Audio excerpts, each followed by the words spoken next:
Right, okay. Sound now on. Okay. Now there are, well, now we've actually got sound. Okay, so, yeah, scheduled this for free because I've got things on this evening. So we will be doing a live stream on the reasons why, and there are many reasons why, the nobody should actually vote for the ever wretched and repulsive British Labour Party. And I'll give you a clue, even though we're going to be talking about Keir Starmer, is of course not just about Keir Starmer, but he features heavily because of obviously the role that he plays. So we will, before we get any further, greet those who are in the chat so far. So we have Banana Bender, who is early in the morning on the other side, or indeed the other end of the world. Svetlana, who joins us from sunny Moscow, where Pravda today correctly reminds us, says Svetlana, that the main sponsor of terrorism is oligarchic capital. Very true. Dingo Went My Baby joins us, and Ben joins us from Pesh. I think I'm pronouncing that maybe correctly, in southwest Hungary. Grassy Knoll joins us. Takis joins us. And does Steve Richter and Roddy and Dr. Ahmed coming to us from Egypt. Well, good to have you here. We are live on YouTube and on Twitter or X and on Rumble. So be sure to like and share the stream if you haven't done so already. So the reason I wanted to discuss this is, of course, that if you're not familiar with what is going on in Britain, we are in an election year in the run-up to a general election. It being 5 years that the Conservative Party has been in office and staggered from one disaster to another and one prime minister to another. They are now on their third, and they're thinking even of trying to get rid of him. They, according to all the opinion polls that are published in the bourgeois press, are heading for an electoral disaster, the likes of which we have not seen in this country since possibly the time when the old version of the Conservative Party, back then known as simply as the Tories, I think, collapsed under the weight of the dispute over the Corn Laws, which took place in the 1840s. So the way in which this is looking now is that the Tories are going to lose and lose badly, and we have the rather, well, always undignified spectacle of the professional left running around in Britain, mostly just talking shit and saying about how we need to get the Tories out, get the Tories out, get the Tories out. But of course, what they won't say and what they can't say is that the party that's going to replace the Tories is, of course, and is indeed publicly on record as being committed to all the same things that the governing Conservatives are. So we're going to go on and talk about that. Historical reasons and current reasons as to why this is the case.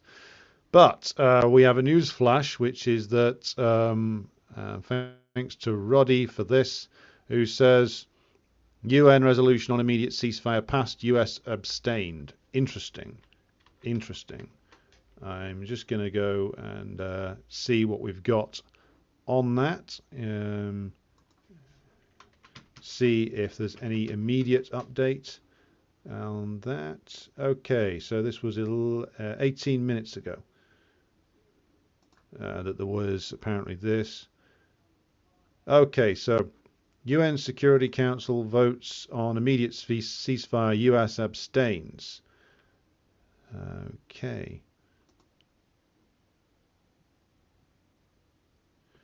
All right, so the US abstained, and yet Netanyahu had apparently earlier threatened to cancel his planned visit to Washington if the US did not exercise its veto.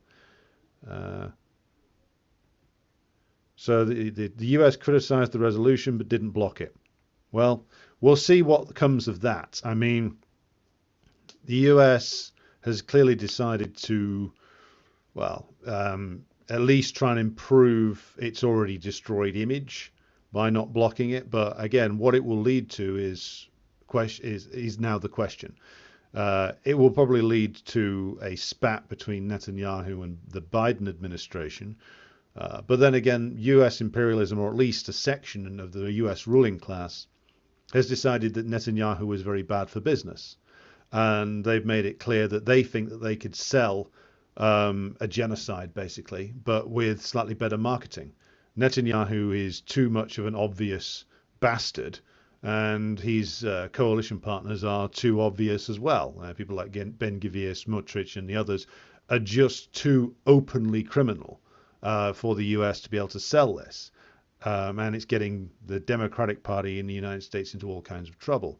The difficulty that the US has in that they think now that they can somehow basically get rid of Netanyahu and that this whole thing will be resolved, or at least it will help them resolve it if Netanyahu is gone, if the more openly fascist elements, such as the settler parties led by Smotrich and Ben-Gvir, are gone, and say a Benny Gantz figure is in charge. Well, Gantz's statements on the Gaza war, and indeed on the Palestinians in general, and that not that much different to what Ben-Gvir says and what Smotrich says. Yes, he will massage this a little more. He will present a more liberal side of things to the US media, but the wine is already out of the bottle here. Like the true face of the Israeli regime, and the US stood behind it, has already been revealed. Like if the US actually wanted to manage the damage here better, they could have, for instance, not gone along with Netanyahu's demand for mass population expulsion. They could have not spent several months trying to pressure the comprador regimes in Egypt and Jordan to accept a mass population transfer out of Gaza, which is what they tried to do. It was only because the Egyptian regime in particular was terrified that if they were seen to be agreeing with that, that it would be the end for al-Sisi. Then, if it hadn't been for that, if they'd have agreed to that, then a mass expulsion would have gone ahead. It is only because not just the resistance fighters in Gaza, but also the Palestinian people as a whole refuse to give up their land and refuse to bang on the walls of Egypt and flee, that this drive by Netanyahu now appears to have been defeated, and drive from the US behind him appears to have been defeated. So now the US realizing that they have essentially damaged themselves, and that the Israelis could not defeat the combined forces of the Palestinian National Liberation Army, which is what it is essentially it is. There is a National Liberation Army inside Gaza fighting the Israeli army on the ground, and fighting also not just the Israelis, but fighting the combined weight of the US and the European imperialist bloc, just as the Russians are, by the way, in Ukraine. But of course, the Russians are a much bigger country with infinitely greater resources. But this war has all gone wrong. The Israeli economy is tanking. The reputation, such as it did have, of Israel, not just in the West Asian region, but around the world, has been terminally damaged. The comprador regimes in Egypt and Jordan in particular are coming under a greater and greater pressure from the increasingly angry masses of those countries. And so the US has suddenly looked at the situation and realized that it's not only the case that if Israel is not perceived to win, that Israel's continued existence will come into question, but if Israel continues in this way, then the US's continued influence in the region will be called into question, because Israel is one part of the US's strategy for domination of the West Asian region. The other part of the strategy is to have in place comprador regimes in countries like Egypt in particular. Is very important for them to preserve the al-Sisi regime, or something analogous to it, to keep Egypt under the thumb of the United States. I know that Egypt has joined BRICS, but their behavior over this, the Palestinian issue, reveals that the Egyptian military hierarchy remains still very much tied to US imperialism. The Saudis being another key cog in the wheel here, in the machinery of U.S. imperialism in the Middle East, as is the kingdom, the Hashemites king of Jordan. And if all of those come under pressure, particularly Jordan and Egypt, then that's also a big problem for U.S. imperialism. Either way it looked, it was going to lose something now. So they're trying now to find a way out to preserve themselves in the region, to preserve their attempt at dominance in the region. They think that they can save Israel by changing the face of it. They will hope that by forcing this ceasefire through, that it will damage Netanyahu and it will essentially cause his government to fall.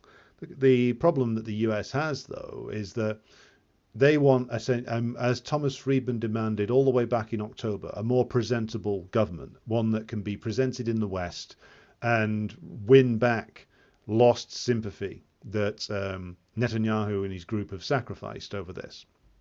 But there's too much wine out of the bottle. There's too much blood that has been spilled. And there's been far too many instances of Israeli soldiers recording themselves committing the most heinous crimes or admitting to them on camera quite cheerfully.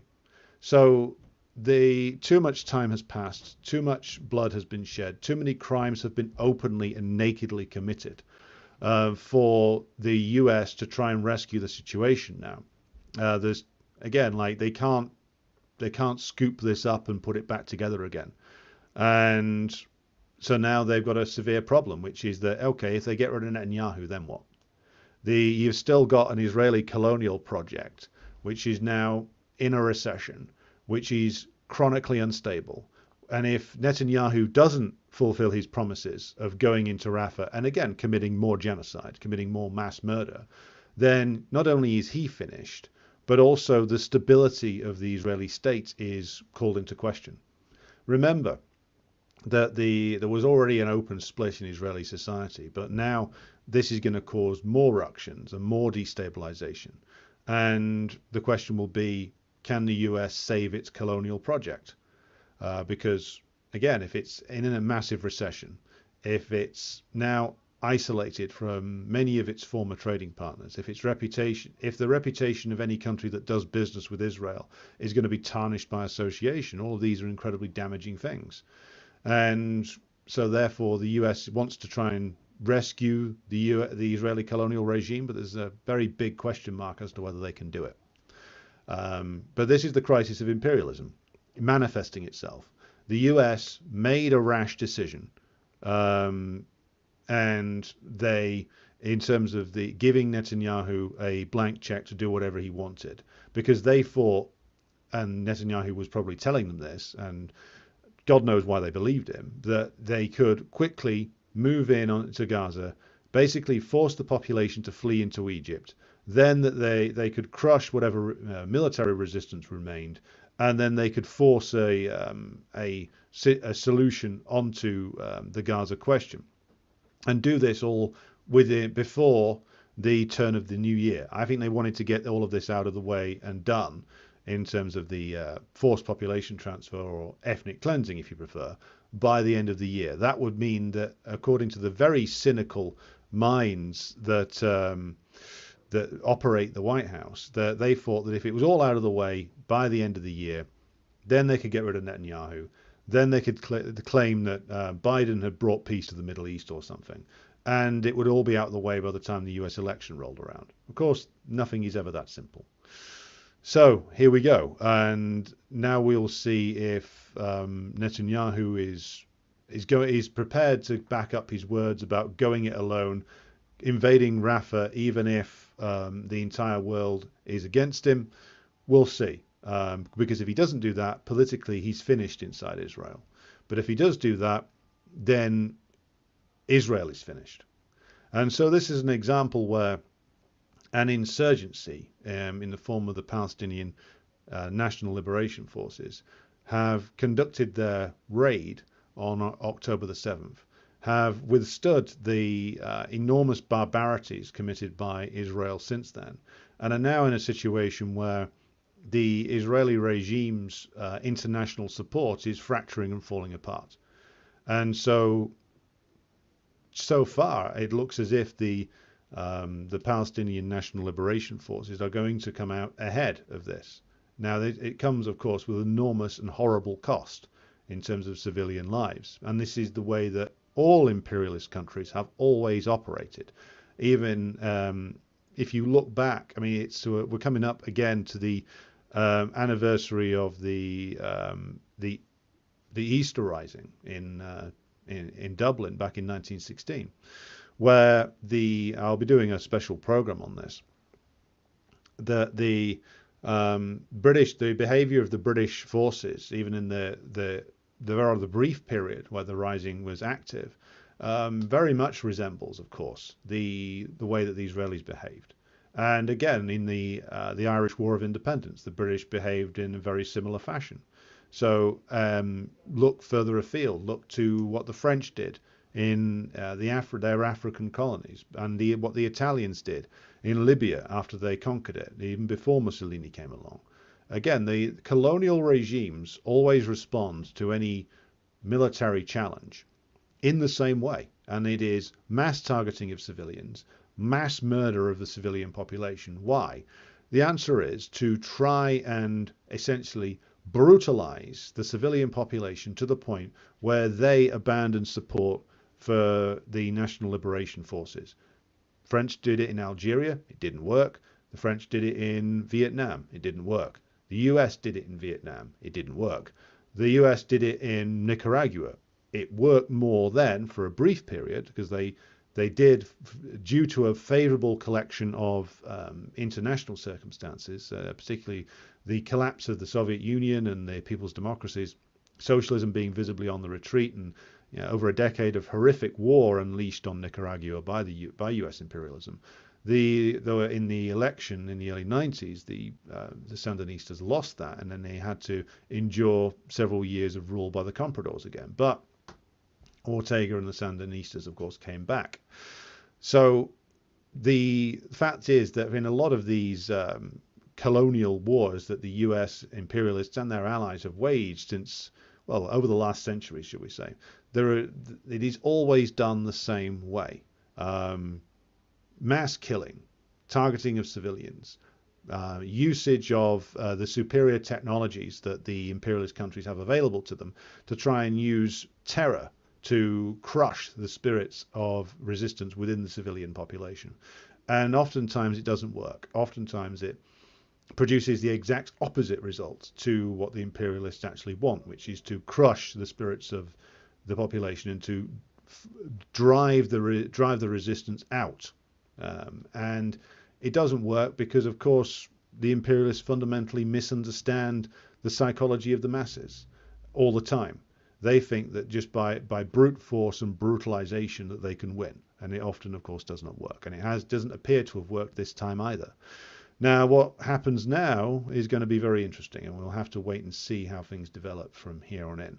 But I'll pause now just to see what comments that we've got coming in so far. Right. We have Jawad who's joined us, and Slav has joined us. Good to have you with us. Roddy says, it only took the US 170 days into a genocide to decide to abstain. Nothing like leadership, is there? And that's the whole reason why they, of course, backed up the genocide all the way to this point, is precisely because of what the next comment is, which is from Geli Nikolov, who says Israel is a US outpost in the Middle East, and that's completely correct. It's not a mistake that the US gave Netanyahu a blank check. It's not an error on their part. It's an error from, shall we say, the way in which the outcome has fallen, or it looks like it's going to fall. But from the point of view of their interest, the US is just as invested in crushing Hamas and the Al-Qassam brigades and Palestinian Islamic Jihad and the Popular Front for the Liberation of Palestine, Democratic Front for the Liberation of Palestine, Fatah even, and all the other armed groups in occupied Palestine. The US imperialists and the British have an interest in making sure that they are crushed. Israel is their means to do it, but they have an interest in making sure that not just them, but Hezbollah, the Syrian government, the resistance forces trying to evict the US from Iraq, and of course the Yemenis in the form of Ansar Allah, they have an absolute interest in making sure that all these groups or countries are crushed completely, because they provide a barrier to full US, British, and to a lesser extent European domination of West Asia and all of its very valuable resources. Israel is just their tool to do this. And that's why they were all on board with this until it went so wrong and started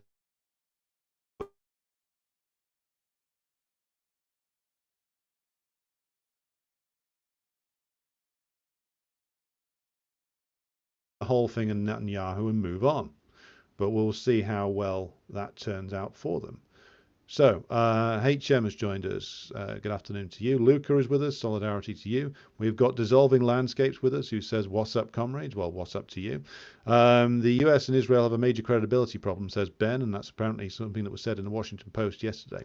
President Jesus says, so Egypt joining BRICS didn't make them less of a US stooge. Not completely.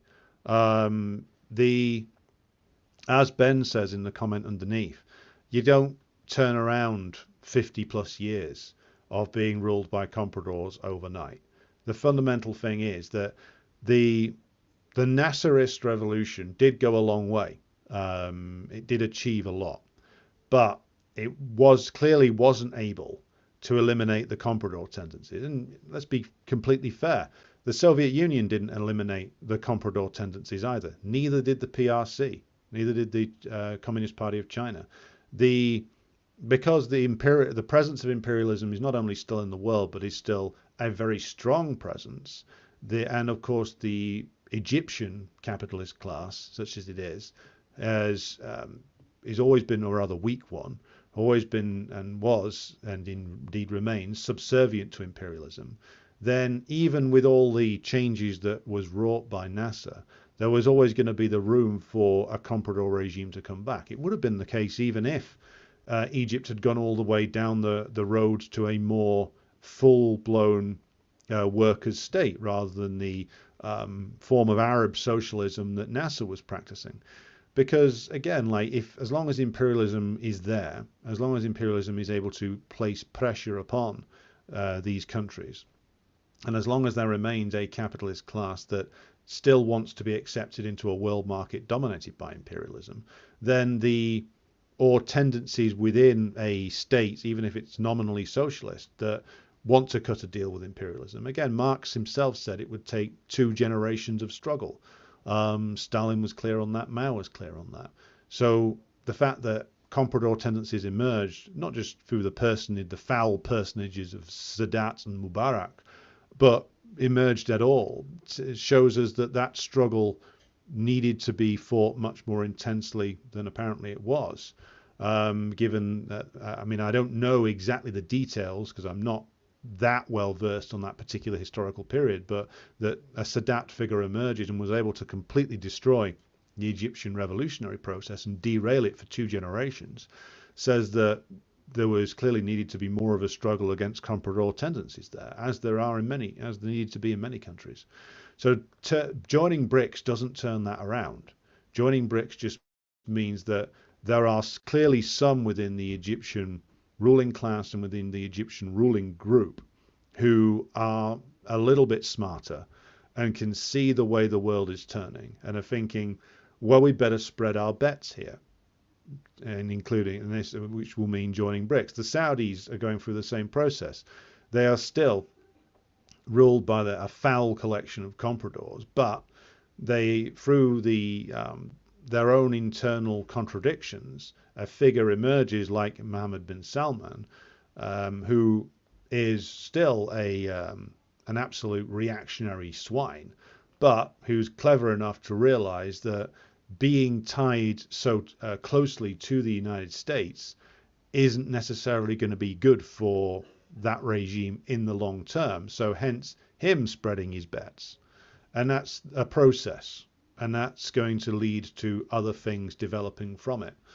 And how it turns out is also going to be down in large part to when the Egyptian masses enter onto the road of revolution again. When does the Egyptian proletariat start at a more developed level of struggle again? I mean, in my view, it was the intervention of the Egyptian working class that, in the end, doomed Mubarak and could doom al-Sisi at any point. So, again, these are processes. Joining BRICS itself is not a revolutionary act. It shows that there are elements within the ruling classes of these countries which, even though they remain compradors, some of them are a little bit more far-sighted than others, and they can see a change coming and they want to get out ahead of that change, or ride the wave of it at least. And what that will mean for them in the long term, again, is undecided as yet. There's a lot of factors still up in the air. Putin's shirt says, but Snake Sullivan already announced a week before October the 7th raid that the region had never been more peaceful. Yes, well, that's because Jake Sullivan's not a particularly intelligent man. Banana Bender says, is the UK still the liberal, moderate country it once was? The UK's, Britain's never been a moderate country. That's just something that the British ruling class like to say. I think our friend down under is joking. Look, the British ruling class like to play this game where they say Britain is a moderate and tolerant country, and we would never do anything to destabilize anybody. We're for fair play, and we're for standing up to bullies and all the other usual guff he used to get in the old Queen's speech every Christmas. Of course, the reality is quite different. There's nothing moderate about the British ruling class. They're the most rapacious, vampire-like, parasitic group of characters you could possibly find in the world, other than the American ruling class. But the British ruling class have been at it for even longer. There's nothing moderate about Britain. It is very liberal, though, in the sense of liberalism being the the founding philosophy of the existing bourgeoisie, and therefore, of course, liberalism remains their philosophy to this day, no matter what label they choose to put on it at any given moment. Liberalism is the philosophy produced by the Enlightenment, produced by the bourgeois revolution. So yes, it's still liberal, but there's nothing moderate about the British ruling class. There never was, and there never will be. Grassy Knoll says, Mike Johnson, the Speaker of the US House of Representatives, has invited Netanyahu to visit DC and give a speech before Congress. Yes, I saw that. I don't know, is Netanyahu still going, or has he decided to boycott it? Ben says the EU is currently funneling 165 million to Tunisian security forces to curb migration. Tells you the composition of the country's government and EU attitudes to Africa. Well, yeah. The European Union still wants to treat the African nations as essentially colonial possessions. And the only engagement they're prepared to have, I think, with countries like Tunisia is, well, they'll exploit any resources that they've got. But mainly the job of Tunisia is to act as a tourist destination and as a sort of extended border security. They treat, as I said, they treat the African countries as places of exploitation, dumping grounds, and as essentially an extended border area for the garden, for Joseph Borrell's garden. So this is where we are, and this is part of the reason why the Tunisian revolution that kicked off over a decade ago now started from a genuine place, which is that Zine Abidine Ben Ali, the former Tunisian dictator, like all comprador bourgeoisies, was incapable of taking the country forward. The people who followed him have shown to themselves to be incapable of taking Tunisia forward either. But this is why, you can't stop halfway here. The only way forward for these countries is a government which is run by representatives of workers and peasants organizations, at the least, to reform like a revolutionary left nationalist grouping, or to ultimately go much further down the road of socialism. But at the very least, a rebirth of revolutionary Arab nationalism is absolutely required. Trying to govern in this and fit themselves into these imperialist systems, especially when you're weighed down by the colossal amount of debt that Tunisia is just going to lead to disaster after disaster and more discontent from the population. And now the EU wants to throw them a few hundred million euros to act as border security for them. The same way they're trying to chuck money at al-Sisi, but I think that might have been more as a last-ditch effort to try and get him to agree to a huge population transfer. We've got to keep our eyes open because there's no guarantee that US imperialism has given up on this idea of a population transfer. They may just be trying to pursue it in a different way, but we will see. HSD says, greetings from the colonial backwater of Australia, where Trump has gotten a head start on his next presidency by calling our ambassador a little bit nasty and saying he will not be there long. Well, I'll give Trump this. Whatever he does, at least he's got a sort of comedian style about him. His sons and son-in-law try and do that, but they've not got the old man's panache, shall we say. Dan Lindstrom says, good day all, and US out of Niger. And yeah, and the US can and will be driven out of Niger. I am confident that the Nigerian rulers now will have the backing of the masses there to remove that US base, to remove all of the imperialist bases from the sovereign territory of Niger, and as they will be and have been removed from Mali and Burkina Faso, and it will be an inspiration for other countries across the African continent to finally remove all of these colonialist regimes there, and they will have to go. They may try to extract a terrible price on their way out, but it's the first domino has fallen. In fact, the first several dominoes have fallen, and now it will be over for colonialism in Africa, be either in a rapid fashion or maybe in a slightly longer fashion. But the final conclusion of the grisly period of European and American colonialism is coming to an end, and not before time. If Kwame Nkrumah can see the progress, I'm sure he'd be laughing. Finally, the neo-colonial regime he correctly identified in the late 60s is being brought down. Matt asks if I might cut the segment on Palestine to give it more exposure. That's a good point. I might start cutting various bits out of these programs where we discuss various different things.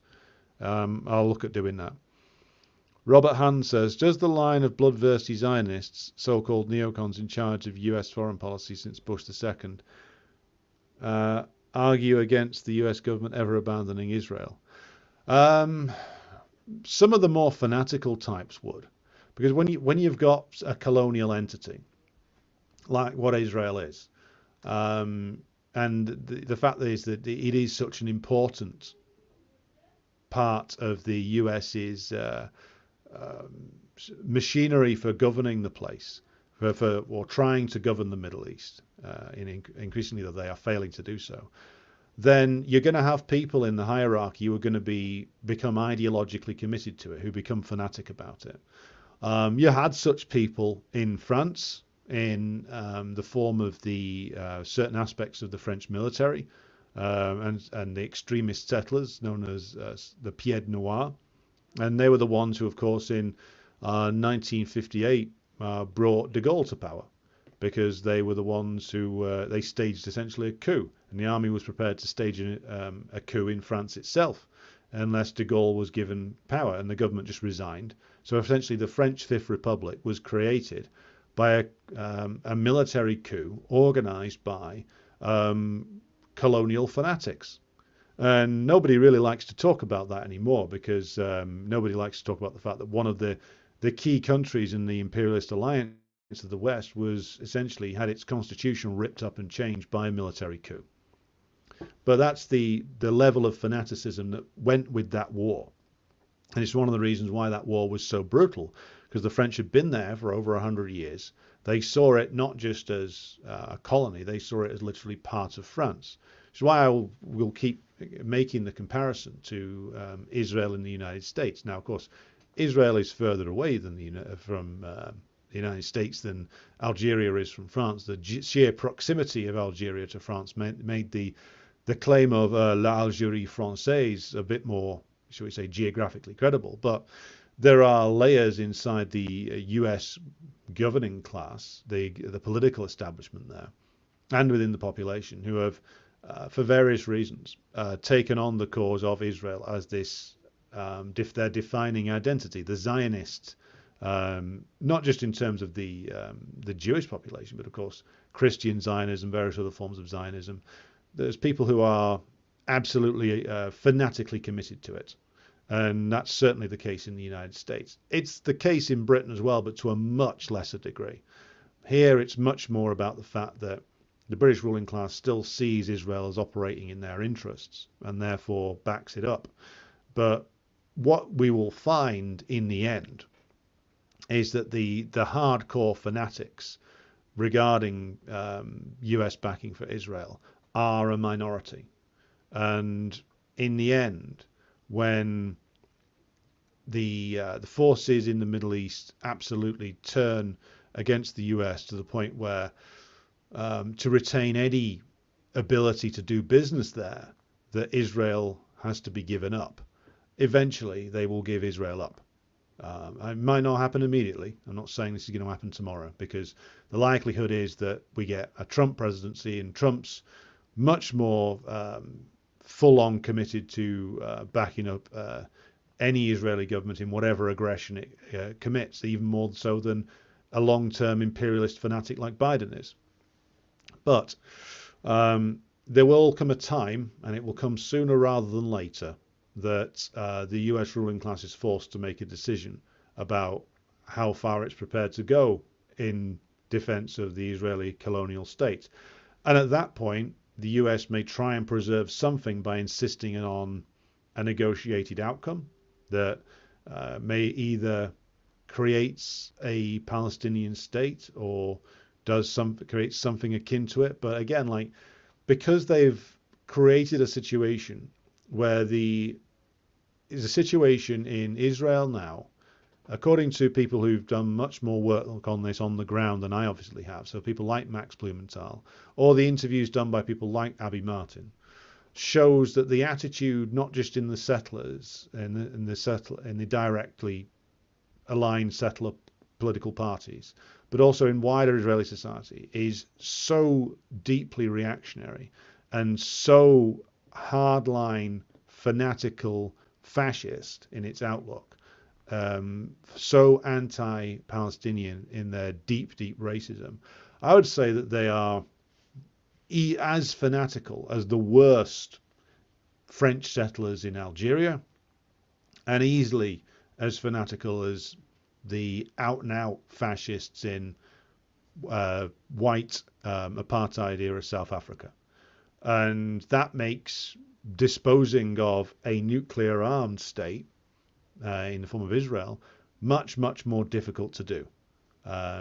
Because, of course, whether they have the ability to fire that nuclear weapon without the US's say-so, I'm not sure. I'm not sure exactly how independent that nuclear capability is. But it makes disposing of the current regime and reaching some kind of settlement much, much harder. So the US in the end will be forced to give up on the Israeli regime, but it's going to cause a lot of problems both within the United States and within the region as it's forced to reckon with the fact that it can't sustain the colonial regime there. So how that shakes out, we will have to see. But again, the number of fanatics to answer Robert's question, the number of fanatics in the US state machine and the wider ruling class will in the end not count for as much as a wider concern about preserving US influence. If it gets to the point where US influence, and we're starting to see this now, is actively more endangered by continuing to back up the Israeli colonial regime than it would be by them giving it up and forcing it into some sort of negotiated settlement, then they will opt to give it up. But again, that will create a lot of problems, and they've created these problems for themselves because they have essentially just allowed the most extreme elements in their own political establishment to dictate the policy there for so many years. And they've allowed that to happen precisely because they got to the point of arrogance. They got to the point where they decided that because there was no serious opposition to in the form of like states to the dominance of US imperialism. So in the period, say, after like 2000 and period after the Clinton administration, when it became obvious that the the so-called peace process was a con and a fraud. After the George W. Bush presidency, certainly the US clearly decided that there was absolutely no need to engage in even in the illusion of a peace process anymore, that they could just basically let Israel do what it wanted to, and as long as things didn't explode, then they didn't need to do anything. And then you get the Trump presidency where he just basically says, yeah, whatever you want to do, just say it, just do it. That was the Obama policy as well, by the way, but Trump was just, as is his way, more crude and more open about it. So this is the consequence of them just allowing the colonial state to run riot for a generation with no constraints on it, or very few. And so now you have absolute hardline fanatics running the entirety of the Israeli political system, and a lot of fanatical supporters inside the US political establishment. How many of those people choose to go down with the ship is another question. You put a politician or a bureaucrat on the spot choosing between his continuing existence as a career politician or career bureaucrat and being fanatically loyal to the state of Israel to the point where he loses that job or loses that position. Most of them in the current situation are going to choose their career and their paycheck over going down with the ship. But there will be some who continue to make a lot of noise and move a lot of money around. And if they can move a lot of money around, they can make trouble. So again, this is US imperialism coming face to face with the monster of its own creation and the problems it will cause for them. Banana Bender says, Keir Starmer's campaign could be summed up like this. You aren't going to vote for the Tories, are you? That's literally all he's got. More on that in just a moment. Irish Partisan says, yesterday was the 25th anniversary of another imperialist war, that of the bombing of Yugoslavia, which resulted in the ethnic cleansing of 100,000 Serbs, Roma and other minorities from their homes. Yes, very true. And Irish Partisan, you posed a question to me on Telegram yesterday, which I will now answer, which is what would have happened if Milosevic had held out.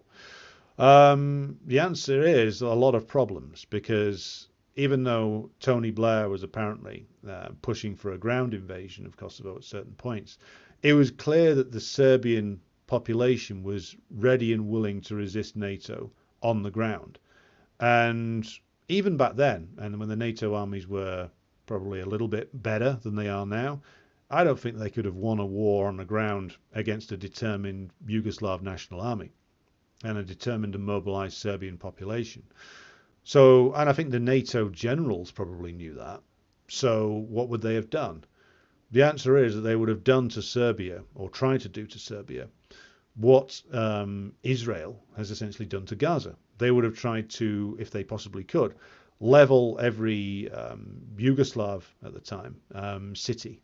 You would have ended up with, they wouldn't have called it indiscriminate bombing, but it would have been indiscriminate bombing. If Milosevic hadn't capitulated, they would have bombed or tried to bomb every Yugoslav city into rubble. They would have done everything they possibly could to destroy the will of the Serbian population to fight. And compared to even the horrors that were inflicted by depleted uranium, they would have probably dropped a whole lot more on Yugoslavia at the time in order to try and force them to surrender.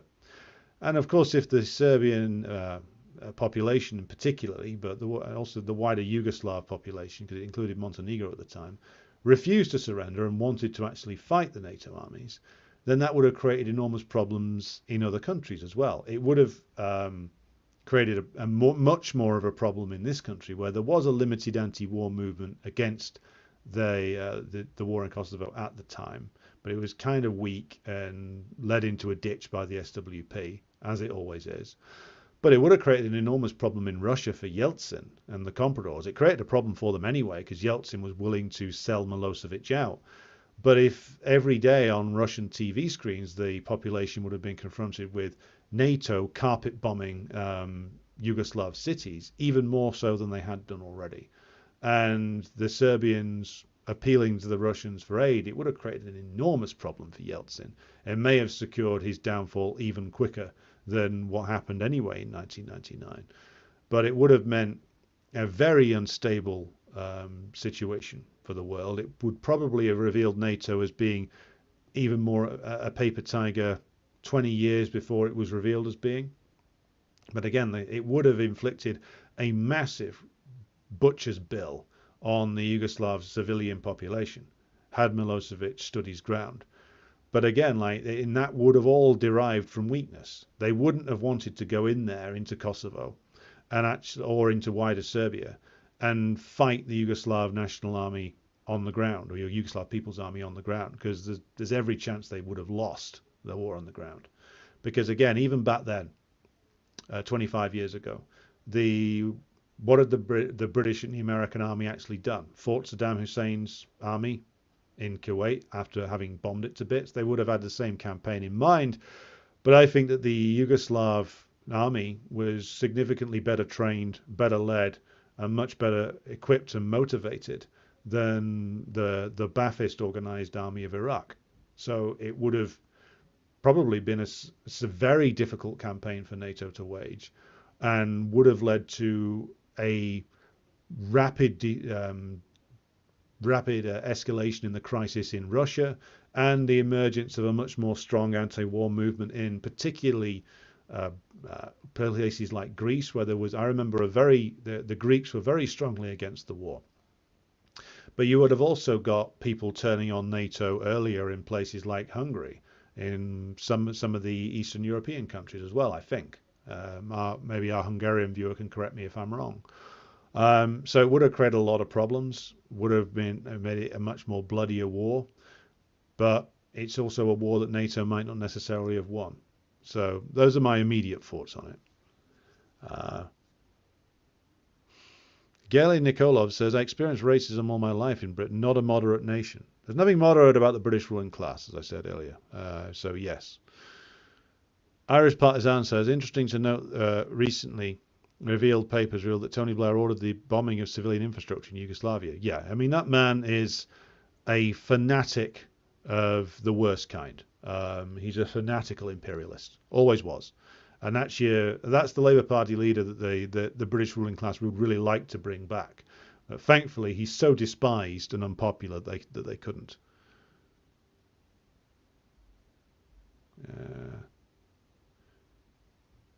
HSD asks, when will the episode on climate change be coming up?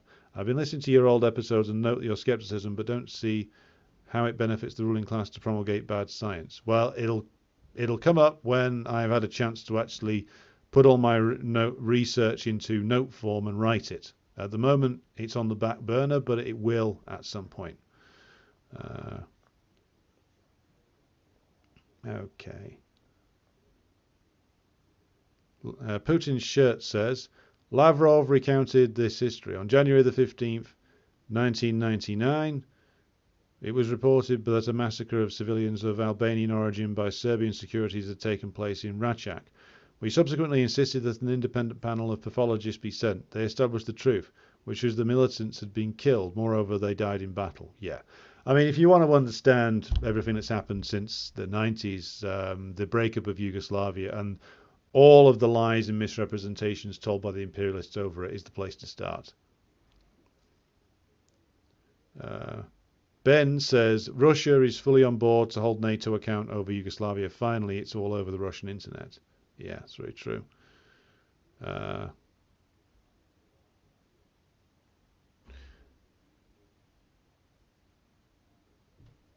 It was established in this battle, says Putin's shirt, quoting Sergei Lavrov. They themselves used firearms after they met their fate. Their Albanian, quote-unquote, colleagues dressed them in civilian clothes. That has been established for certain. And these clothes didn't even have bullet holes. That was the trigger. The West tried to get approval from the Security Council. Yeah, they've faked everything when it comes to getting Security Council approval for their actions. I mean, remember all the lies they told over Libya. You know, that the Gaddafi was sending guys dosed up on Viagra into Benghazi to do like a mass rape. And of course, it was a lie. Even a British parliamentary inquiry that was conducted later found that it was a lie. But again, of course, by then it doesn't matter. They've already done the war. They've already committed the brutalities. They've already got what they wanted out of it by destroying the the Arab nationalist government of what was once called the Libyan, was it these Libyan Islamic Socialist Jamahiriya? I think I'm remembering that correctly. Uh,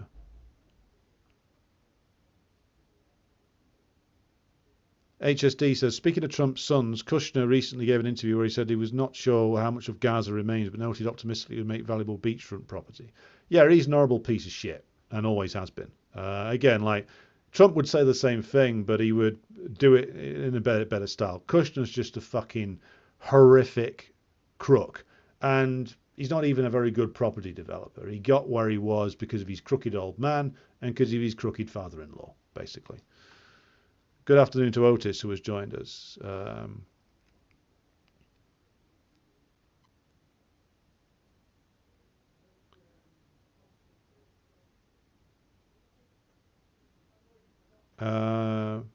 Comment from Ben, who says, Vucic, current president of Serbia, notes that if Putin were in charge in 1999, he would not have allowed the bombing of Belgrade. I think China is paying attention to their embassy got blasted. Yeah, well, we'll have to see. I mean, bear in mind, when everybody personalizes this, and I know I make this point a lot, but I think it needs reiterating. When people say, oh, Putin this and Putin that, Putin is the organizer and the chairman of a particular system. And he pushes that system along from time to time to reach a new consensus, but he always operates by consensus. And the consensus at the time, even though people like Primakov were hostile to the bombing of Serbia, they weren't prepared to go out of their way really to assist Milosevic that much. Because the consensus at the time was that was based on the fact that the Comprador group in Russia still had a lot of power and still didn't want to do anything to endanger their precious relationship with US imperialism. So remember, Putin, even though he said and has said on numerous occasions now that he knew very well that the imperialists were actively engaging in destabilization campaigns in the southern Caucasus, particularly in Chechnya and Dagestan and Ingushetia, that even though he knew that, he was still trying to build a positive relationship with US imperialism at the time, even though he knew very well that they were, the CIA and MI6 in particular, were running these destabilization operations. So this is the nature of the Russian system. Like, whether or not, and it's always difficult to know what Putin himself thinks, given that he always speaks for a collective, Putin would have been, maybe he was at the time, disgusted by the US imperialist actions against Yugoslavia. And he's certainly given every indication since then that he was disgusted by it. The consensus inside the Russian hierarchy at the time was not to do very much. Oh, yes, they might not have been as actively treacherous as Yeltsin and his clique, but even when it came to the US running destabilization campaigns inside Russia, they didn't come out and defy the US imperialists till 8 years later, when the imperialists made an attempt to drag Georgia into NATO via the Saakashvili puppet regime.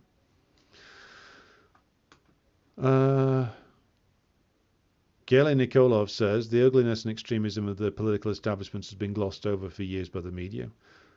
I would slightly disagree. I mean, like, if you read in terms of, if you're referring to Britain, I think you are.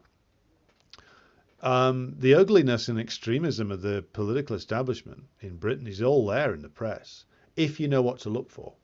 If you're of our opinion, you look at like all the British newspapers, not just like the Murdoch Press or the Daily Mail or the Daily Express. You look at all of them, from the Liberal Guardian through to the sort of establishment paper, the Times, the Financial Times, the tabloids. They all have like various different elements of like Western supremacism, racialism, like extreme support for like the most rabid elements of imperialism. It's all in there in the bourgeois press. You just don't, when you're unaware and politically uneducated, as we all are at certain points in our lives, we don't see it. But now, particularly in the last 2 years, after the special military operation began, and after the October the 7th actions, you look at like all of the press now in Britain, and you can't help but see how like rabid and extreme the British ruling class actually are, because it's all reflected in the press. Some of them, like the Guardian, will dress it up in much more left liberal clothing. Some of them, like the Daily Mail, will be much more open and naked about it. But it's all the same message. It's all the same message from the British ruling class, which is whose opinion actually gets reflected in the press. Remember, as Marx and Engels themselves said, the ruling ideas of any epoch are the ideas of the ruling class. And so what you get in the British press are the opinions of the ruling class that they are trying to convince you, the worker, to share with them, and to mistake your interests for theirs, or to mistake you and them as having a shared interest, when, of course, we do not. So the ugliness and the rabid nature of it has probably got worse and more pronounced over time, the more that British imperialism itself staggers into more of a crisis. And so they get more shrill and more open in their bullshit. But once you've seen through it, you can't not see the fact that the media, the culture that we exist in, every single way we turn to look at like how we get news, how culture is brought to us, all of it is infested with this absolutely extreme, rabid supremacism that the ruling class engages in, be it Western supremacism when it comes to other countries, or class supremacism when it comes to how they view us. John Jeffers on X says, as they used to say, the Mediterranean is a sea that flows through France. Interesting.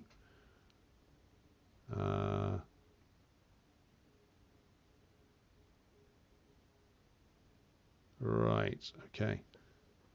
Vucic is wrong, says Putin's shirt. There was nothing Russia or Putin could do to stop it. The planes were already in the air when Al Gore contacted Primakov in flight. Yeah, I mean, there's nothing they could do to stop it once it had already happened. I mean, to actually stop the action against Yugoslavia, the Russians could have, and probably, well, might be more likely to do it these days, say to the US imperialists, that they will or would defend Yugoslavia with their own military, or that an attack on Yugoslavia is an attack on Russia. They could have done that. Of course, that would have led to the kind of encounter that we're having now in Ukraine. The US imperialists at the time were so drunk on their arrogance from in this immediate post-Cold War period that they thought nobody could challenge them, and indeed nobody did at the time. Like the Chinese were still trying to do business with the US imperialists, so even after their embassy got bombed, they certainly will never forget the crime that was committed against them there. But they didn't raise a huge issue over that. They kept on doing business. And so the balance of forces at the time was such that nobody was going to challenge US imperialism's crimes, unfortunately. Gaily Nikolov asks, how many of the electorate have to vote for a parliament to be formed in the UK? I can see a large number not voting. There's no actual rule that says a certain number have to turn out, to answer your question, Gaily. You could get like a 30% or 20% turnout and they still would declare it to be valid. They would like it to be at least over 50, ideally over 60 for this to carry any credibility. But I think you're right, you're going to get a large number of people just abstaining. And they're going to abstain for the entirely correct reason that they've looked at the alternatives and thought, this is a pile of shite. I'm not engaging in this. And that's going to be of severe damage. So to get to the point of the episode title, before we got necessarily sidetracked, is that there's going to be an election where, yeah, it is likely that the Labour Party will win a significant majority, but it will be a very shallow level of support that they actually have. I think we're probably going to be looking at the worst turnout in a general election possibly ever. And they've been diminishing bit by bit in terms of turnout since 1987. It's been up and down, to be honest, but generally the trend has been downwards since 1987.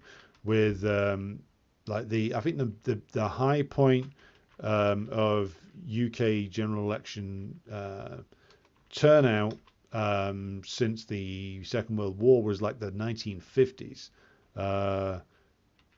And after that, it started to actually decline. So if you look at the actual statistics in terms of turnout, what you have is that the high point was 1950. High point of turnout then was 83.9%. So that's the most, the proportion of the electorate that ever voted. Then it starts to go down after that. So 1950, the general election then, you got 83.9%. Like massive amount of people voted for the Labour Party then. But of course, due to the way that the British electoral system is organised, they didn't get a majority. They stayed in a very slim majority government for another year. Then there was another election, and the Tories got in again. But after that, it's been up and down, but it's never hit the peak that you got in 1950. And that was at a point, of course, when a lot of people in the Communist Party, in the wider left, believed that Labour was transitioning the country to socialism. It wasn't, but that was a belief that was held quite widely back then. So after that, you get a steady decline. It goes. The next high point is like February '74, where you got 78.8%, and it hovers around the high 70s, and then after 92, actually, it goes off a cliff. So it goes below 60% in 2001. It climbs up again, so you get 66% in 2015, but then you're nearly 20% below the high point there, 17% below the high point there. The Brexit referendum, it gets up to, you get a turnout there of 72.2%. But again, that's, as a turnout, that's below what you got in 1992. So again, even the Brexit referendum, which is credited as being a point where you do get more of a turnout in a British election, even that's below what again was still a fairly low point, which is that in the electoral turnouts you got in the 90s. Then you get again back to 68.8% in 2017 and 67.3% in 2019. So again, it's recovered from the very low point of 2001, where people didn't vote, large numbers of people didn't vote for the good reason that there was nothing to vote for. But again, like you see the decline in turnout, and there'll be various different factors as to why the turnout has gone down. But I think that the fact you got the highest turnout ever being nearly 84% in 1950 was that the working class at the time felt like there was a real question at stake there, which was that there'd been this period of reform.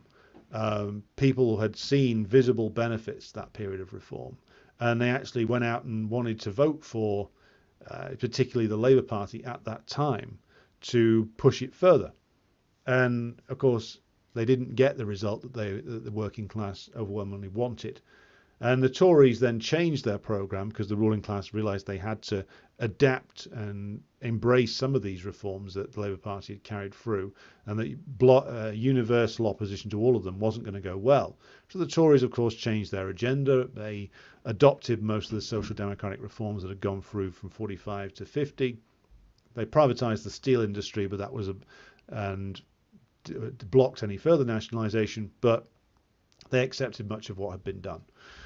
But the idea that the Labour Party was carrying out socialist transformation, basically, I think the working class gave up on that idea after about 1950. And certainly they gave up on that idea after the Wilson government of 64 to 70. Remember, the British general election turnout hits a low point again in 1970. So the point here is that in my view, you can make a clear argument that the working class and its participation in bourgeois democracy hit a high point when it appeared as if the most was at stake for them, when it appeared as if that there was a socialism option on the ballot paper. As soon as it became obvious that that wasn't the case, the turnout drops, and as soon as it becomes obvious that even minimal reform isn't going to happen anymore, the turnout withers and withers. Yes, Brexit was a brief upturn, But even after that, then the turnout in a general election goes down again, because the fact is that there just isn't the enthusiasm. Even the Corbyn thing didn't actually produce a dramatic spike in voter turnout. It was 4% higher, no, 3.7% higher than it had been um, in the 2015 election. So 2017 election, it is 3.7% higher than it had been in 2015 under poor old Ed Miliband, the most uninspiring man in the universe. And so even with all the hype around Corbyn, it didn't produce even the level of turnout that you got in the 1990s, which says that, to me, even, and I remember this from going around and canvassing in working class areas in, for instance, towns like Bolton, like you go around and like, in actual fact, like more people wanted to say how shit the Labour Party was than anything else. Now, there was a few people who'd got on board with the Corbyn thing, a few. Most of them barely knew who he was, or they knew roughly who he was, but didn't care too much. A lot of people wanted to tell you that the Labour Party had been in the council in the local area for years, or in running the council for years, and were shit, and they hated them. And why was this guy, this Corbyn guy, going to be any different to the guys that had run the council for the Labour Party? And I found it was a very important education for me, because I found that my arguments just simply didn't work. People didn't believe that Corbyn would make things any better. And you know what? They were right and I was wrong. Very important lesson. So the faith of the working class in the great British democracy has been diminishing for arguably since 1950. And it's just, as time has gone on and the crisis of imperialism has intensified, what you see is that the turnout drops most in working class areas. And I'll come back and do a more detailed program on that, because there's a lot of interesting things you can discern from a study of working class voting patterns. So I think that's maybe something for us to look at in the future.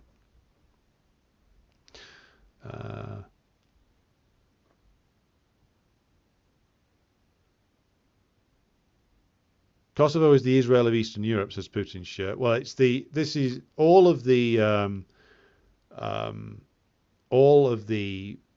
U.S. colonial projects or U.S. protectorates end up looking the same, which is they are centers of organized criminality. They are centers of the various different criminal trades that go on: drugs, weaponry, people, organ smuggling, human trafficking. And they're centers of like the worst kind of human exploitation, because that's what happens in colonial outposts. The US uses those places to do all the dirty business that they can't do out in the open inside the US itself or Western Europe. All of that dirty, horrible stuff gets done in the colonial protectorates.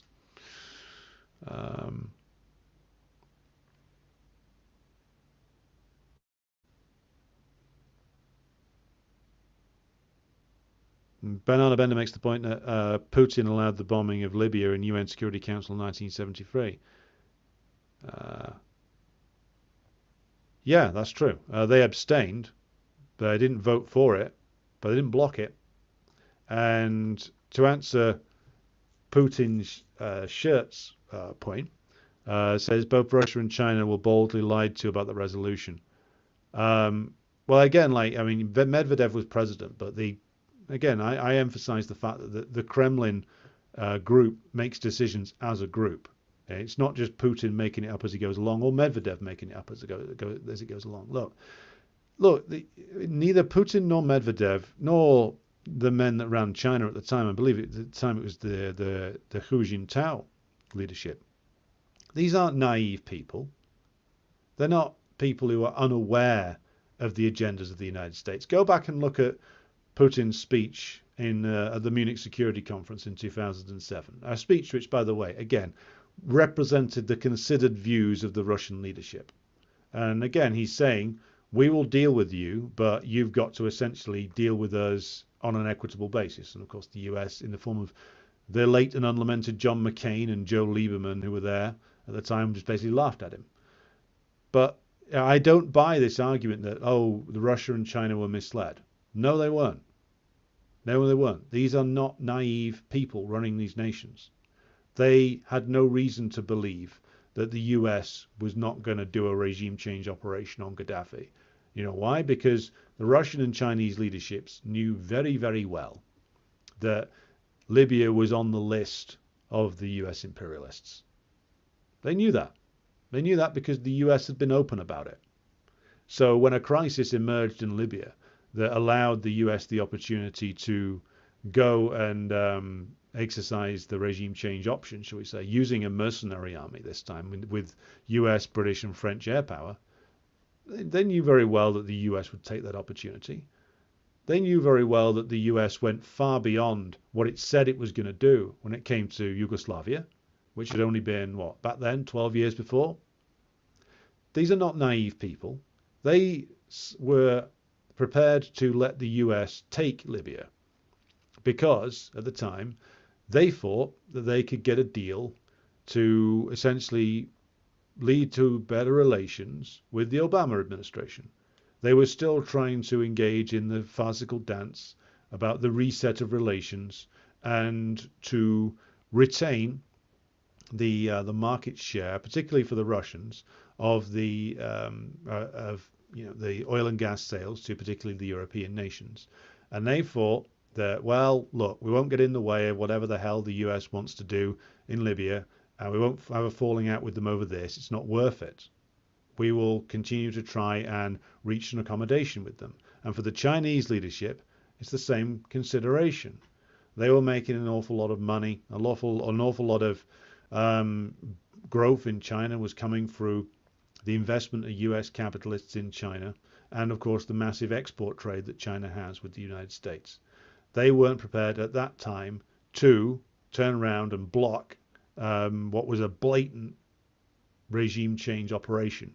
And again, they knew it was. Let's not kid ourselves about the kind of people we're dealing with here. They made a calculation as to what their interests, or in what direction their interests lay back in 2011. And they weren't prepared to stick their necks out and damage what they saw as a potential better relationship with the United States on behalf of Gaddafi. That's what they did. Let's not lie about it. And this turned a few years later when, in the Russian case, after it became obvious that they were never going to trade fair with the Russians, after they tried to essentially do a regime change operation inside Russia in 2012 to prevent Putin running again, and Biden went over there and tried to, in his crude and ham-fisted fashion, essentially bribe and threaten Putin into not standing again. Then, of course, they tried to run a regime change operation in Russia in 2012. Then you got the Maidan coup in 2014, and you also have the operation in Syria, which attracted the arseholes of the entire world in terms of the international CIA Salafist legions going down there to fight against the Syrian government. After all of that, the consensus in the Kremlin moved, and Putin was obviously back as president, but the consensus in the Russian ruling group moved because the US had kicked them in the bollocks enough times for them to finally realize that, oh shit, they're not going to stop. We have tried to allow the beast to consume Libya, and this has not worked. This has not worked. This vampire, to use Putin's term, will not stop until it has sucked everyone's blood, including ours. And if we allow Syria to go down, then it will be severely damaging for the security of Russia, because not only will it be the case that they have lost an ally in the form of Bashar al-Assad and the Ba'athist-led governments of Syria, but it will also be the case that now the Caucasus terrorists, the various Salafist groups that, of course, are now being credited with the massacre in Moscow that took place the weekend that we've just gone through, would have had a base that's well within striking distance of Russia to operate out of in an unrestricted fashion. And so they finally made the decision that they weren't going to allow the Syrian government to fall, and they took a very effective decision to pursue military action to stop the US imperialists in their tracks, and they successfully did so. Again, no, this was a decision taken after they'd been betrayed and stabbed in the back and fucked over, and it finally became clear to the majority of the Russian ruling circle that they weren't going to be allowed any kind of deal with the US imperialists other than the deal that would have been to restore a more sober Yeltsin regime and basically surrender all sovereignty of the country. That's the only deal the US imperialists were ever going to offer them. The reset was always a lie. But again, let's never kid ourselves about who we're dealing with here. And in Russia, we're dealing with a regime which is, of course, a relatively progressive Bonapartist regime, which is still based on a capitalist system. And at the moment, people like me support it because it is fighting imperialism in Ukraine and elsewhere, and is doing certain positive things. But I never lied to myself for an instance about its past or the fact that it will come into increasing contradiction with the Russian working class in the near future.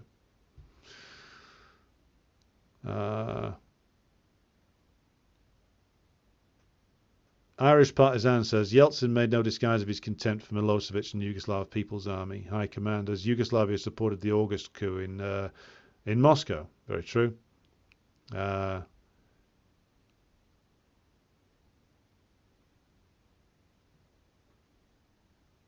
Historically, who have been Labour Party's greatest politicians?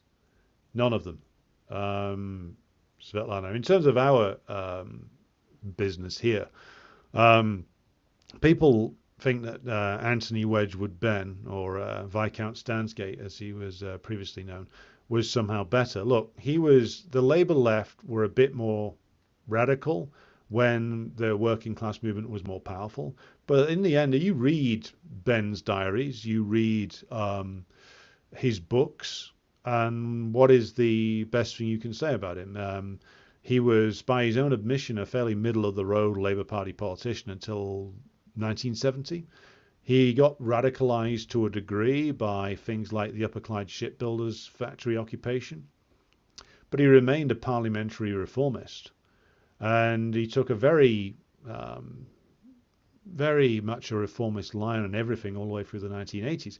Yes, he opposed Kinnock, but he remained loyal to the Labour Party as an institution. The Labour Party, from its very beginning, as is made clear in the recent publication by my own party, Britain's Perfidious Labour Party, or the book that it comes from, the original book, which is Social Democracy, the Enemy Within, by Hapal Brar, it's always been an imperialist party.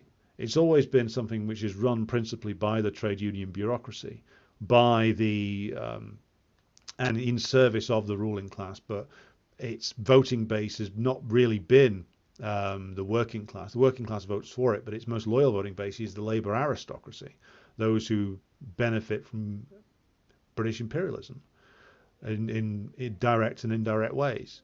And so it's always been an anti-working class party. It's always been a pro-imperialist party. Yes, it used to have more of a left wing, but even their attitude to imperialism was at best one of pacifism. And the best you could say about like Tony Benn was like, yeah, he opposed the wars, he opposed the Kosovo War, but he didn't do so on the basis of opposing British imperialism. He did so on the basis of the phony baloney nonsense about international law and the defense of the United Nations, which again isn't clearly and properly spelling out to people what imperialism is, because the Labour left doesn't want to do that. The Labour left's programme could never be implemented, even back in the 50s and 60s and 70s, because essentially it was based on the idea that, well, Clement Attlee, the Labour Prime Minister from 1945 to 50, gave us this great start, and now we need to build on it. Labour left never wanted to face the fact that so much of the building that was done in the 45 to 51 period was done so on the basis of increased British exploitation of the colonised world. And nobody in the Labour left wants to talk about that. Back in the early 1950s, like Labour left figures such as Harold Wilson was on the left at the time, were actually talking about how they should more thoroughly exploit the colonized world in order to push more reforms in this country. Nye Bevan, the founder of the NHS, a man who's regarded as a Labour left-wing hero, was also an ardent Zionist. There's a long history of Labour left figures actually being apologists for imperialism. So this is the point that I want to make. Like, Keir Starmer isn't an aberration. He's not just flashed into existence as this establishment tool. He is one, but he follows in a very long line of Labour Party leaders going all the way back to Ramsay MacDonald in 1924, who have been as much of a rabid collection of supporters of British imperialism and US imperialism as the Tories are. The Labour Party governments of 1924 and 1929 were rabid supporters of the British Empire in India. They were as enthusiastic about brutally crushing the Indian independence movement as the Conservative Party was at the time. The Labour Party was in office in 1965 when the Indonesian genocide took place, the physical annihilation of the Indonesian Communist Party. That was Harold Wilson's good old Labour Party, which was in government then and actively collaborating with the US imperialists in helping them to carry it out. Do we really need to mention the occupation of Afghanistan and the Iraq War and all the hideous crimes that were committed then?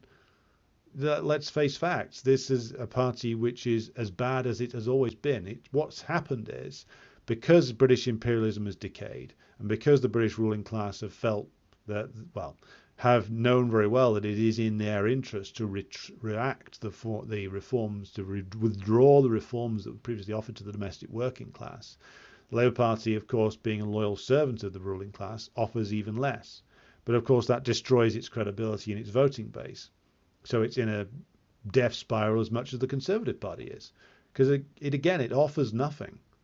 And it only ever offered something when the ruling class needed it to offer something in terms of reforms to stave off the threat of revolution that was around in the 40s. So it's always been a tool of the ruling class. And its left wing has always been a tool of the ruling class as well by extension, even if they have rows with them, even if they periodically demonize them. Fundamentally, Tony Benn was a parliamentary reformist. He was not into overturning the great British system. Yeah, he wanted to, by the end of his career, he said he wanted to do away with the monarchy and institute a republic. But that was never a position he seriously pursued throughout his parliamentary career.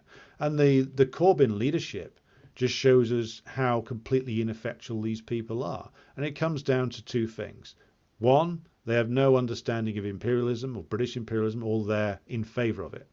Two is that they are, of course, anti-worker in that they don't see the British working class as a potential ruling class, as being the transition from the rule of capital to the rule of the working class, which is what we need to be in favour of and what we need to be working on.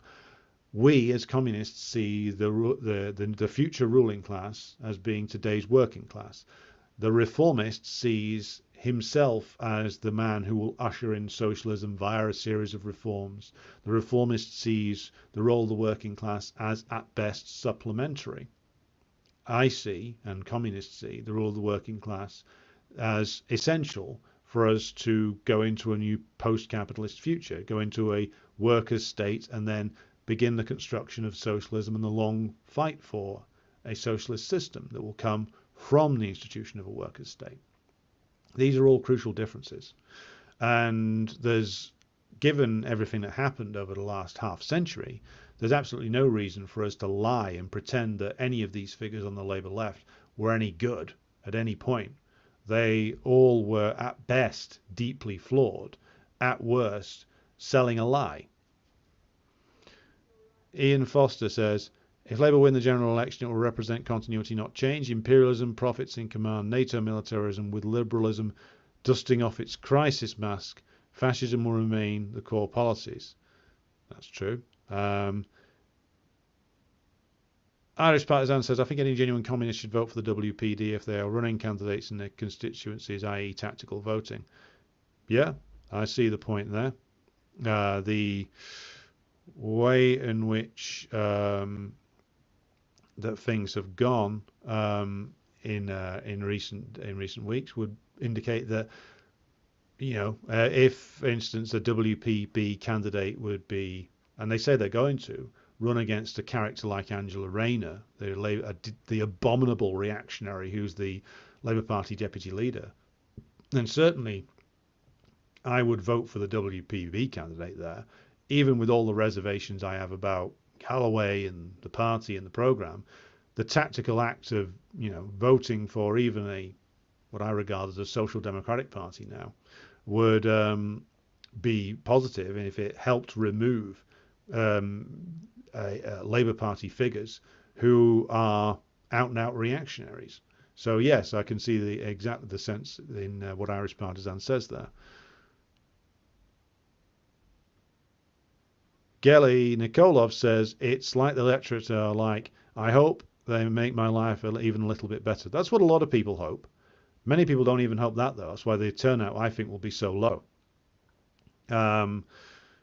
The point is that people's consciousness needs to move on from. I mean, people are deliberately sold like this idea that the only thing you can expect from any kind of political process is to make life 1% better for yourself. People need to be taken and shown that everything can be so much better, but first there must be a struggle to overcome the current system. We have Kato, who joins us from the land of Taiwan, the east coast of Taiwan, aka the delusional capitalist worshipping rogue island of the PRC. Very interesting. Good to have you with us. Please do an episode on Taiwan. I'll add it to the list. Ben asks, did you know that Clinton's reset button that she hit with Lavrov actually said overcharge? That's true. Yeah, I heard that before. Lavrov pointed that out to Clinton at the time. It was very funny. Putin's shirt says they, with reference to the leaders of Russia and China, might not be naive, but the Libyan resolution did not indicate anything like what subsequently happened. Either Russia or in China with any condition to go to war with the US. I wasn't arguing go to war with the US. I was saying that they could have chosen to just simply veto the resolution. You don't need to take any action, but you deny the US the legitimacy that resolution gave it, or the apparent legitimacy. But again, they chose not to have a diplomatic fight with the US at that moment. Again, let's just call things what they are. We support the actions of Russia and China in terms of the positive things that they do, but we should never delude ourselves about, again, the weaknesses of their decisions in the past or why they took those decisions. Always be very clear-eyed, even with countries and governments whose actions you support, I think. Gelly Nikolov asked a question about Arthur Scargill. Yeah, he's still around, but again, Scargill was probably the greatest trade union leader of the last half century, him and Bob Crow. But again, he had his limitations. One of those limitations was, even at the time of the miners' strike, that he was still in the Labour Party, which was openly betraying him and the miners. He went on to form Socialist Labour Party in the end, but again, Scargill's own political limitations limited that in terms of what it could do. Dan says, what about the conditions in Rojava? Will the US continue to backstab them? The US will abandon the Kurds in the same way they always did when things go bad for them. They were never going to get their state out of US imperialism, because US imperialism, for all that they have fallouts and spats with Erdogan, aren't going to openly come out against the interests of the second most powerful army in NATO. Now, NATO may be on the way out, but they're still hoping to preserve it, and the Turks are still a big part of NATO. Battle Cossack says, have you heard of the Atlas Network, the libertarian think tank that funds Yomni Park and Javier Milei? I haven't heard of it. It was something for me to look into. Irish Partisan says, Wilson threatened Irish Prime Minister Jack Lynch in 69-70 when the Troubles broke out and the Catholics were getting pogromed, that if the Irish army went across the border, Dublin would be bombed. Tony Benn was also a cabinet minister when this happened. yeah, I mean, that doesn't surprise me in the slightest, because there would have been, excuse me, excuse me, would have been a lot of pressure on the Irish government at the time to prevent the pogroms. So it doesn't surprise me in the slightest that Wilson made that threat. Wilson was a loyal servant of British imperialism, just the same as the rest of the Labour Party is. HM says every prominent Corbynite ended up folding on the anti-Semitism smears, throwing ordinary supporters under the bus to save their own skin.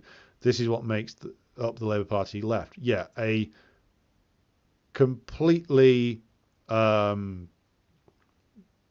completely weak and pathetic bunch. They were all desperate. All of the big MPs, Labour left MPs who supported Corbyn, and all the big figures in the media were so desperate to preserve their position within the US and in the British political and media establishment that they completely capitulated on every single issue, hoping to save themselves. Even someone like Chris Williamson, if you remember, initially, after he basically said that the anti-Semitism scam was a scam, he was told by Corbyn or Corbyn's inner circle to apologise and essentially admit that he'd made anti-Semitic remarks, and so he'd made this apology, which made things worse. So, like, even he didn't have the wherewithal. And I did an interview with him where he made some of this clear. He admitted to the fact that he'd been rather naive. Even he didn't have the wherewithal to say, no, fuck off. I'm not doing this anymore.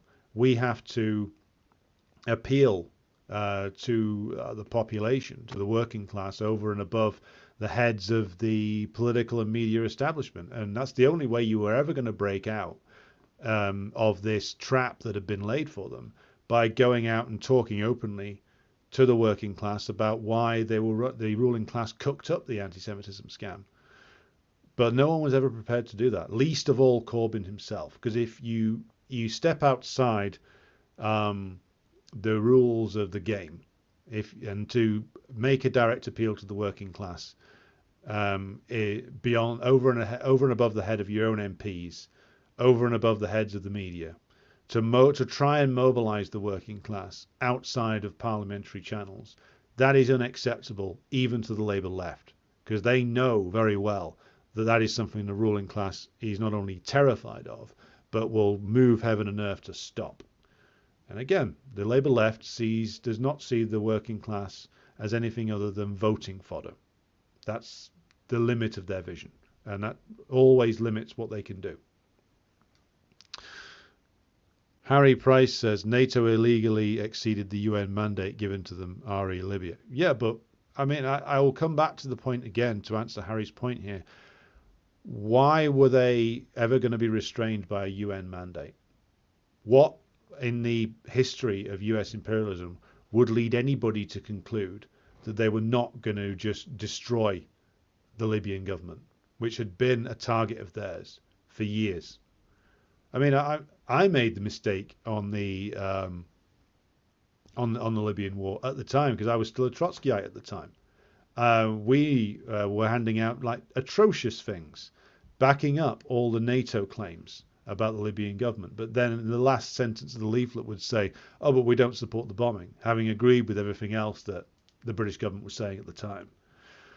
So, like, everybody on the pro-imperialist left essentially agreed with the position that Libya should be bombed, but they just didn't come out and say it.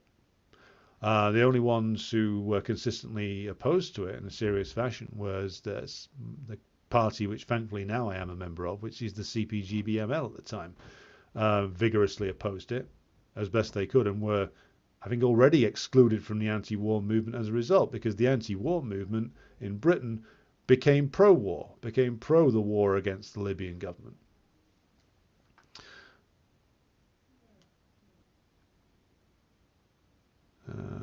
So did you find out, asks Putin Shirt, why Russia and China made the same mistake on the 2023 resolution against Haiti? That's an interesting question. Like, I don't know the answer to that as of yet. They I mean, it may be another case of the fact that they decide that they've got too much on at the moment with regard to competition with the US. I don't know the exact reason. What I'll have to do is to go away and see if anybody has anybody in the Russian or Chinese government has made any statement on that. I'll have to come back to you on it.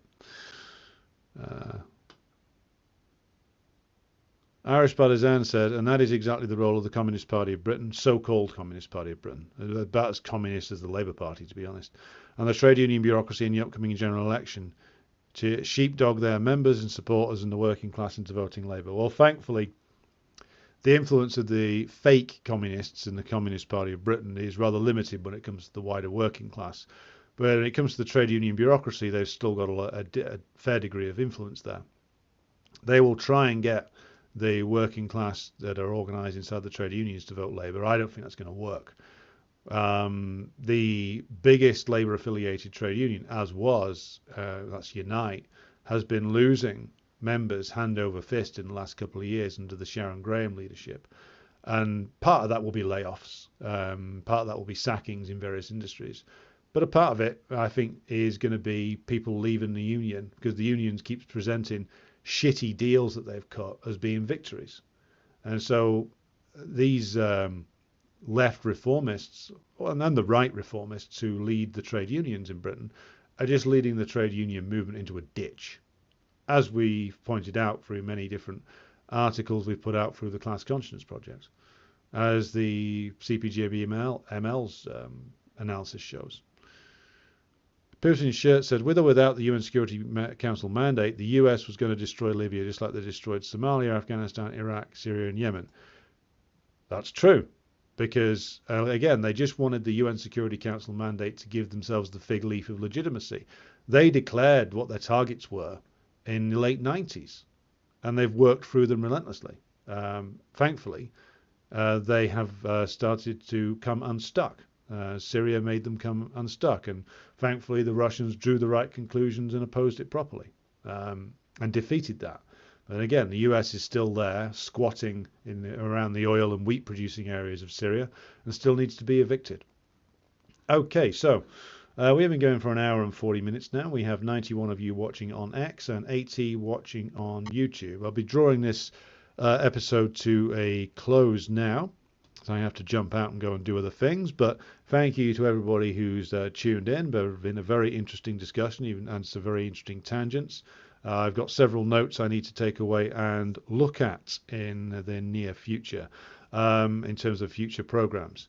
I will be back again with you tomorrow, so I hope that you can join me then. But until then, thank you and good afternoon.